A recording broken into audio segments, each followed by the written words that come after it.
बँकांच्याकडनं वसुली याबाबतचं नेमकं आंदोलनाची दिशा काय असेल या संदर्भात आमची सविस्तर चर्चा त्या बैठकीमध्ये झाली आणि मुख्यमंत्र्यांनी सांगितलं की बँकर्सची मीटिंग बोलवून जी स्टेट लेवलची कमिटी असते त्या कमिटीमध्ये बँकांना आम्ही सूचना करू की आता आम्ही धोरणात्मक निर्णय घेतलेला आहे की या थकीत शेतकऱ्यांना वाऱ्यावर सोडायचं नाही, तेव्हा वसुलीसाठी तगादा लावू नका. कारण आज ज्या आत्महत्या होत आहेत त्यातल्या बहुतांश आत्महत्या ह्या बँकांच्या तगाद्यामुळेच होत आहेत, हे लक्षात घ्या.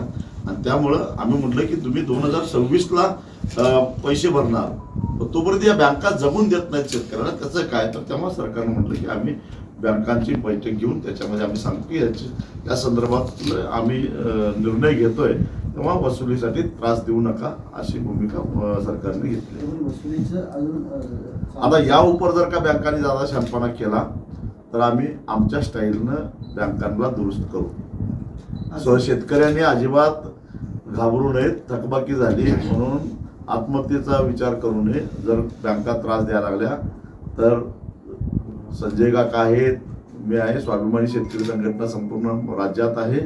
आमच्या कुठल्याही कार्यकर्त्याला किंवा आम्हाला सुद्धा सांगितलं तर आम्ही त्यांना ताकद देऊ, संरक्षण देऊ, बँकांचा सासूरवासपासून त्यांना आम्ही वाचवू. पण तुम्ही आत्महत्येचा विचार अजिबात करू नका अशी माझी शेतकऱ्याला सूचना आहे.